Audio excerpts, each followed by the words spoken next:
Being muted. I'm not. There we are. We are now. Muted yourself. Go ahead, you're live.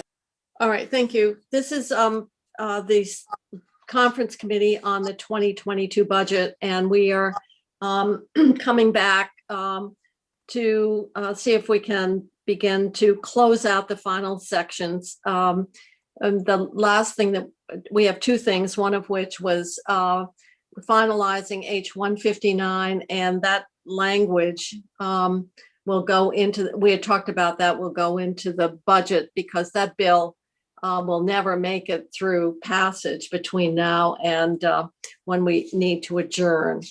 The other item that we had was our offer on the OPEB payment to postpone its implementation a year.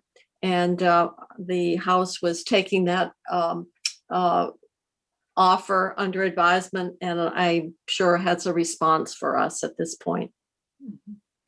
So thank you for that, Senator. And if I may, there was one other small piece. We just need to confirm that language about the county court, the county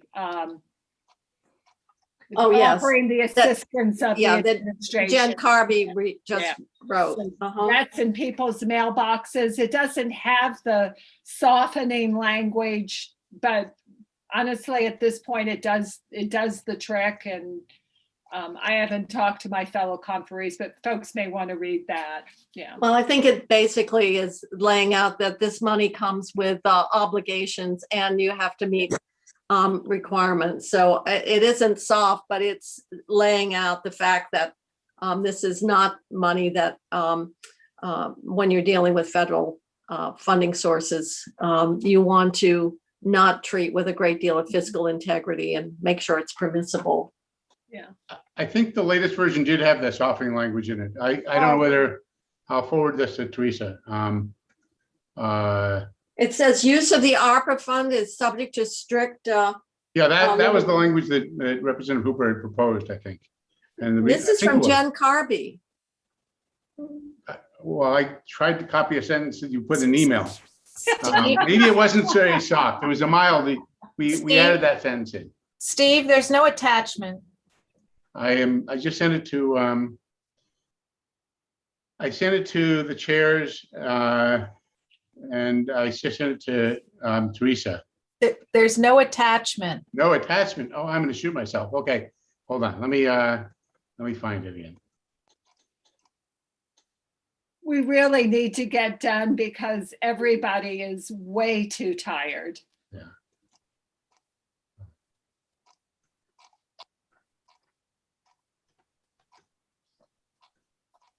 Okay, sorry. All right, so it's What I had was Jen's latest and greatest works, and that's not the I right think the one. one you have is correct, Jane, with Senator Kitchell. And I just sent it. It begins with that line that I thought was softening, which may not be. I'm good. Okay. I'm you know, good.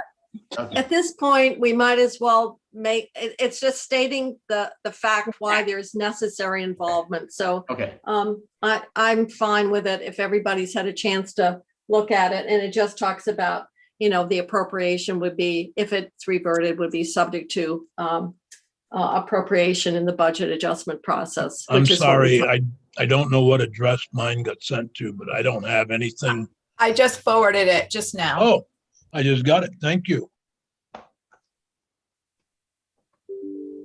Okay, so we've got that. We can think about that. We've done 159, so we're down to the remaining issue.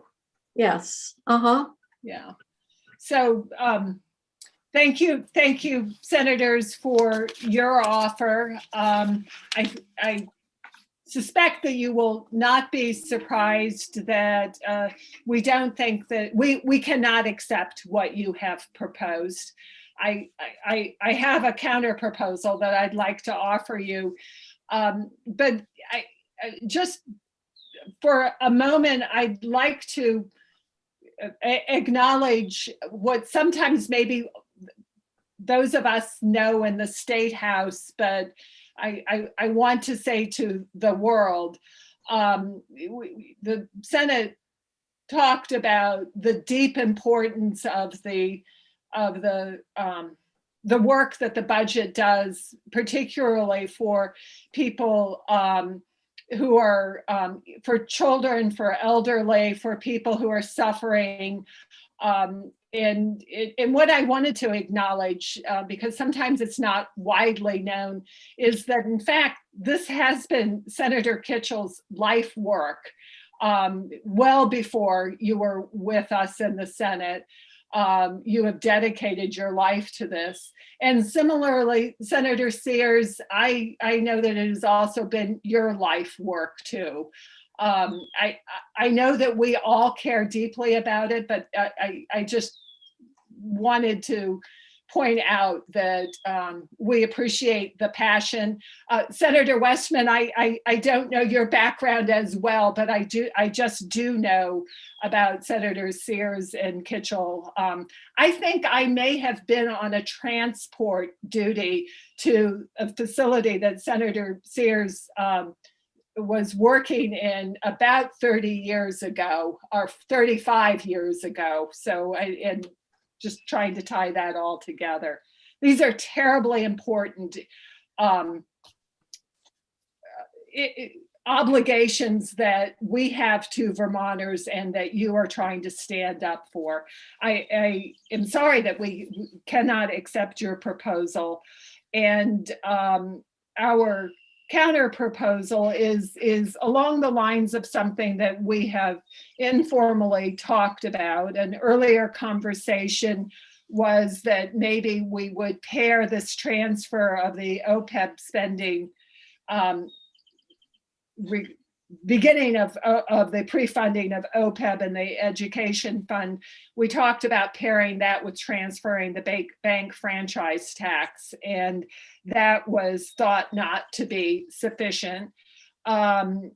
We also, you had suggested that. We had suggested, well, why don't we do the cloud tax? And that didn't see a path forward. So here's our current thought, is that we would accept this process of beginning to pre-fund the teachers' OPEB in FY22 and propose that beginning in FY23, the rooms and meals tax allocation that goes to the ed fund be changed from 25% to 33% to cover those future year costs. So we are proposing that the FY22 costs not be covered in the ed fund, be reimbursed to the ed fund, but that in 23 they would be picked up by the change in the an increase to the ed fund of the rooms and meals tax from 25% to 33%. I worry a little bit that we may be premature in making these sorts of decisions. And the reason I say that is sometime this evening, the House is going to consider the culmination of the work that we have all been engaged on with regard to pensions. You will recall that we made an effort to begin the process of systematically reforming the pension systems, which include state employees, teachers, state employees OPEB, and teachers OPEB.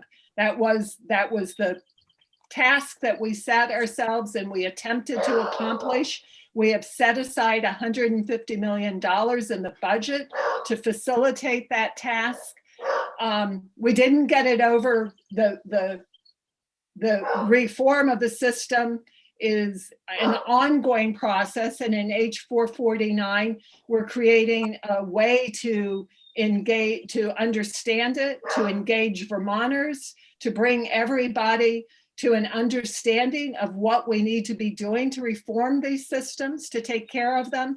And I would just note that one of the jobs that they have given themselves, that we are giving this group, is examining permanent and temporary revenue streams to fund the state employees' retirement system and the state teachers' retirement system. And we're also looking for a plan for pre-funding other post-employment benefits with an evaluation of using federal funds to the extent possible, including identifying long-term impacts as pay-as-you-go. We're saying we're going to do this. We're going to, I am assuming the House will concur or agree to the conference committee report. And I'm just saying all of that because I'm concerned about, maybe we already have. We already have. We have set ourselves this task. And I worry that with our proposal, we are getting ahead of that. But nevertheless, we understand the passion that you bring to this. And so our counter offer is, as I've described it, we'll agree to the moving of the pre-funding of OPEB into the Ed Fund with the understanding that the change for the rooms and meals tax in FY23 will be increased from 25% to 33%.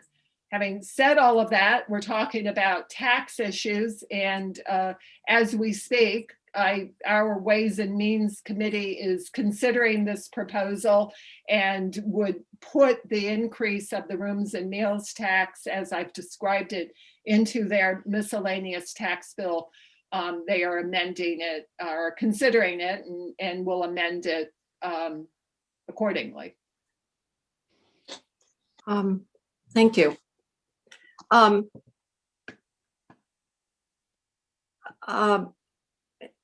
don't know how to begin to respond to this because what we were doing is actually, if in making forth this offer, what is being proposed here, I suspect by your tax committee, would in fact make the general fund problem worse.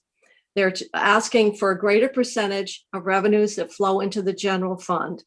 The whole driving force behind what we were doing is to begin to spread the cost and recognize the burden that the general fund could not share. So the proposal that is being offered to us is actually one that would exacerbate that general fund revenue impact. I don't know what moving to a third. We know that's one of the rapidly growing revenue streams. So by moving that, and we already know that the revenues into the Ed Fund are growing at 20%, the general fund at 3%. So if we take one of the more robust growth sources and move it to the Ed Fund, then we are actually putting ourselves further behind than when we started. So I would say that this proposal not only would fully fund, but actually would exceed the 13.8 that we have this year. And it's going to grow at a much more rapid pace. So this would be actually would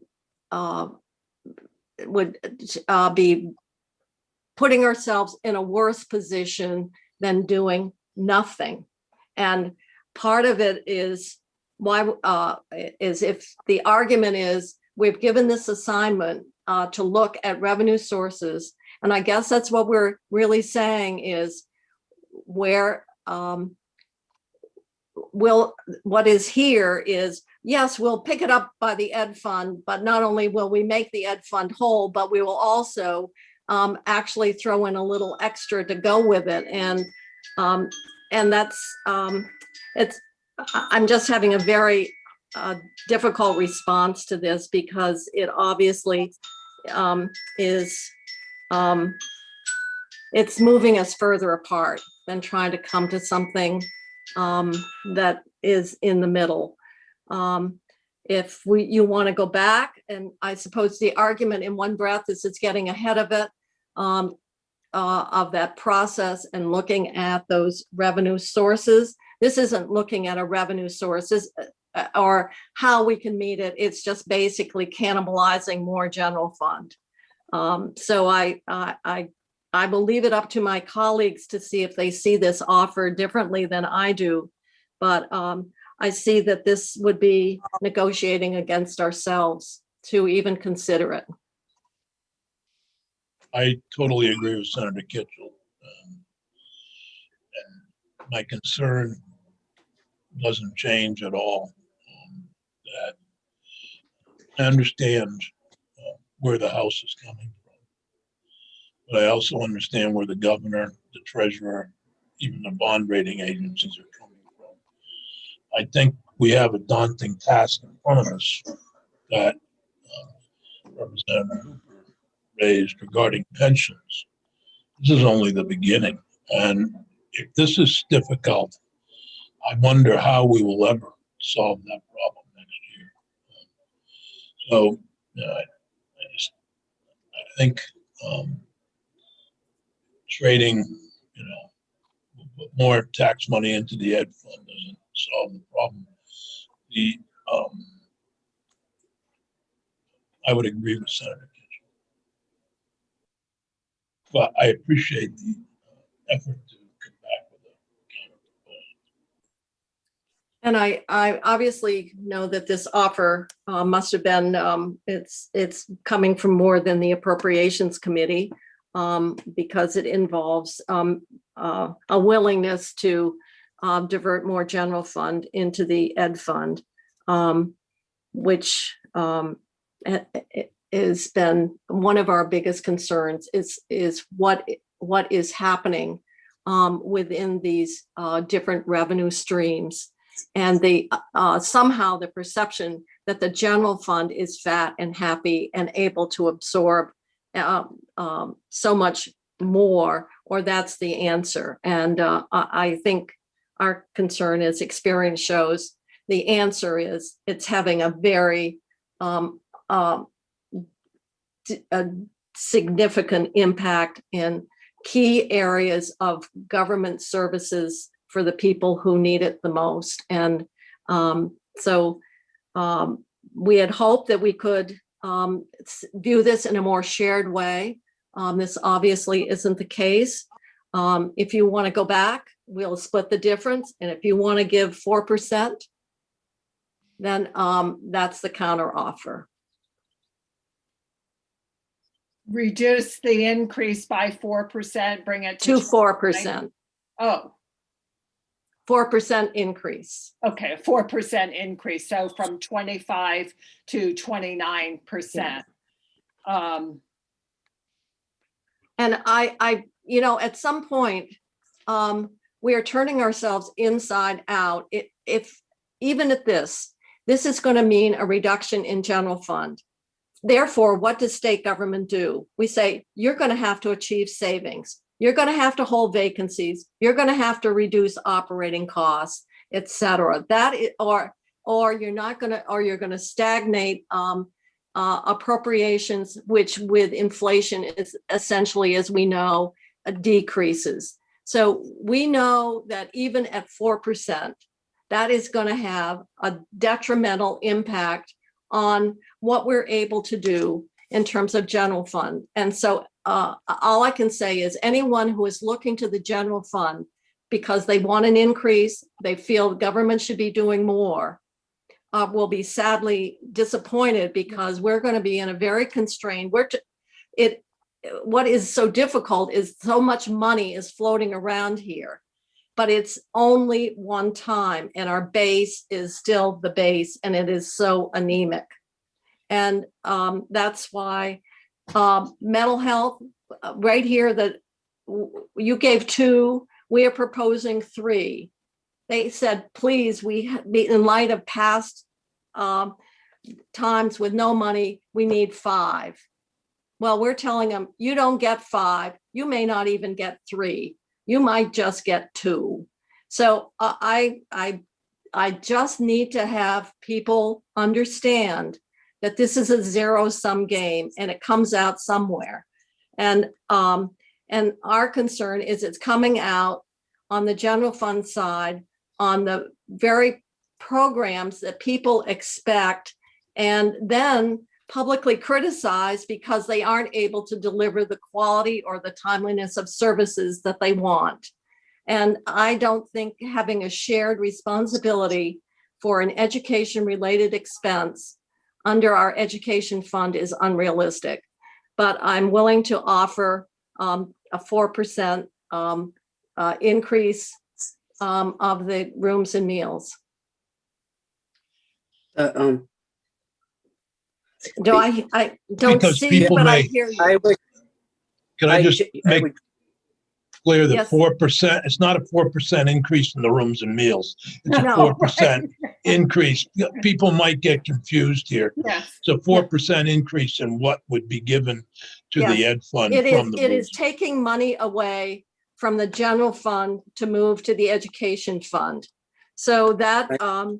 that is splitting the difference, but and the other thing, I really, I'm very, it's like, I'm not at all happy about what I'm offering here because we know in building this 22 budget that we are using, we have got some pressures that we know are going to be confronting us in outer years. So we actually are giving ourselves less revenue to deal with those known pressures that we're going to have to address when we do the budget for 23.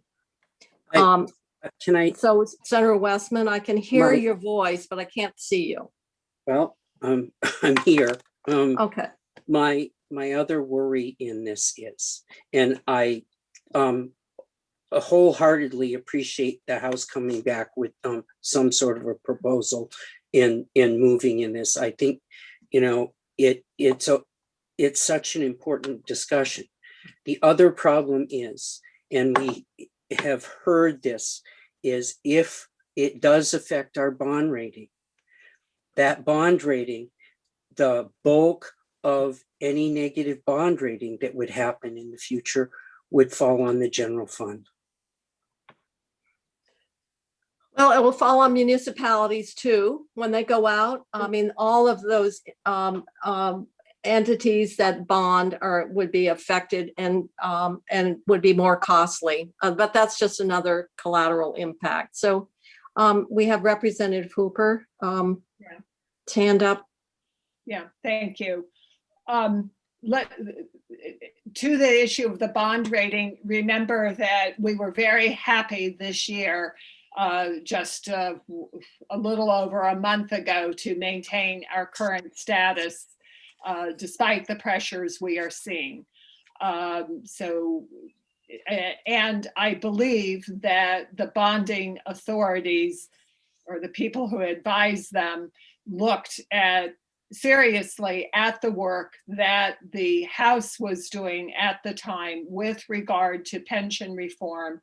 It regarded the $150 million that we have set aside as part of the effort at reforming the system. And let me just remind you again that what we are discussing here is one significant part of the 4 parts of that system that need to be reformed. But that would argue that that we shouldn't take action at all well, and until that Senator, happens. I'm beginning to talk and I was going to suggest that we've chased ourselves around this room a couple of times. And if what we have suggested is unacceptable, let me remind you that what you have proposed with beginning the process of pre-funding the OPEBs, teachers' OPEB, is a new expense that we are not currently carrying in the general fund. The obligation is growing because it is not being properly attended to, just as the obligation is growing in the other parts of the system because they are not being properly attended to. We could begin, end where we began, and I do not mean this flippantly at all, because I understand how important it is to you, but we could come back to our initial disagreement and suggestion that we not do any of this, that we give the pension reform group that is now established the year that we have given, or the 6 months that we have given them to come back to us with a look at the entire system rather than trying to do this piecemeal. We're talking about, oh, we don't want to lose, our counter proposal was to cover the cost going into the ed fund. We could just make that cost go away by not pre-funding. I agree, we know we need to begin pre-funding. I understand that, but if we don't want to give up that revenue to the general fund, I'm not sure how else we go about that.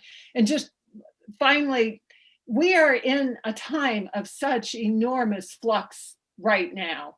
I mean, an astonishing amount of money coming in. We really have no idea what our long-term revenues are looking like. We have just passed S13, the weighting study, which is going to, I believe, massively shift who is bearing what in which school system in terms of the costs. And I have to wonder again if we're getting ahead of ourselves, and we should wait to see the results of the pension, the work of the H449, and of the weighting system study, the weighting study, and understand the whole system better before we start moving. And as you've noted, losing this important revenue source from the general fund.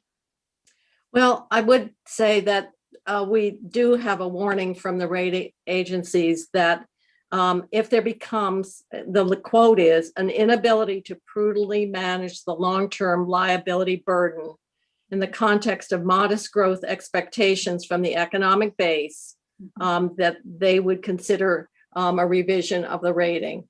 So what we do, how long we want to postpone it, is of obviously a matter of great scrutiny. I put a counter proposal there. No one is saying that it doesn't make sense that we need to pre-fund, because what is happening is, by default, the pay-go is all falling to the general fund. And that's only going to grow because there's absolutely no investment, no compounding, no benefit to that. It's all dollar for dollar. And I appreciate the reaction with the increase in the ADEC, but as I mentioned before, that was a $38 million payment against general fund revenue. Actually, the general fund revenues are now less than the education fund revenues. So we ended up with a $379 million underfunding, and that is all on the general fund side. So it is not as though the general fund is shirking a responsibility. It is kind of staggering under the weight of how all these expenditures are defaulting, or these costs and liabilities are defaulting to the general fund. So I've got a counter proposal that we share this. It is an education generated expenditure. Obviously, the more we can move onto the general fund, the more we can decrease the actual cost of our K through 12 system. But it's coming at an enormous price. So I'll make the counter offer, and you can give me a response back in terms of whether it'll be accepted or not. Okay, we will be happy to go away and discuss it with our colleagues. I have so let us do that rather than me speculate.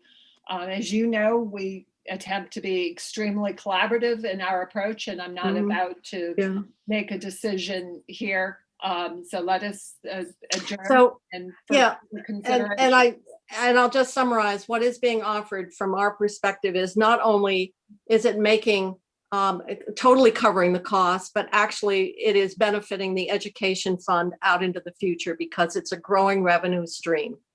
And so it's actually putting it ahead even more in terms of relationship to the general fund. So it's if in fact you if your whole goal is nothing in terms of cost should go to the education fund, then this would be, I can see why this is being offered, but it really is not only making it whole, but throwing in an appetizer, to put it bluntly. So Senator, the more we talk about it, the more I am convinced that our original position of no, we shouldn't do this is correct, because of the burden that this most recent puts on the general fund. You are correct in your analysis, and I would suggest that your meritorious view that we should begin pre-funding the OPEB is perhaps premature if we haven't found a funding stream to cover that. Rather than creating a new expense, why don't we wait and see what H449 task force comes back and advises us to do? Well, we can either start to make some progress, or we can, I guess we can,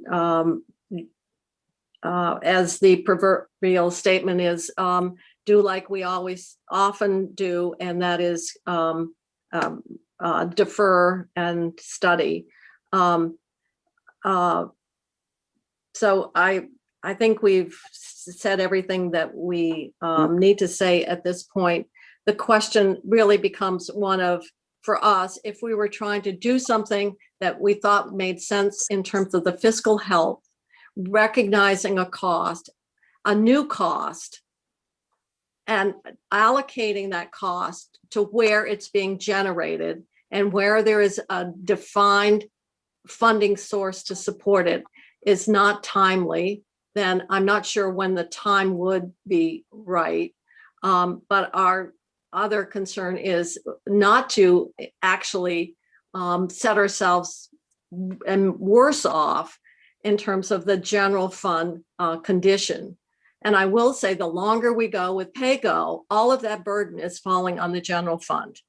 There's an enormous amount of education-related costs that people don't know about or think about that is being picked up right now by outside the education fund. So if we want to go, with half and we'll share it, if that is all or nothing, then we'll come back. And if our first priority is we need to protect the general fund, then we'll have to make a decision at some point, because I don't think this committee is going to want to negotiate this all night. So this is a good faith offer to split the difference and share it. We're already sharing it. The general fund is disproportionately sharing all the underfunding as well as the PAYGO. Okay, well, let us go have a moment separately to thank and come back together at a, And probably about 2 seconds. Well, Give them a little time. No, I'm saying, I'm sure it won't take long to consider the offer. That's all I'm just assuming, but I may be pleasantly surprised. So I'll be optimistic, Senator Westman. Senator Kitchell, I want to give you the courtesy of considering as among our colleagues your offer. As I've said, we're collaborative in our approach. So shall we say half an hour? What do you want to say? Yes, it's 7 after. Can we make 7:30? Okay, we'll see you at 7:30. Thank you.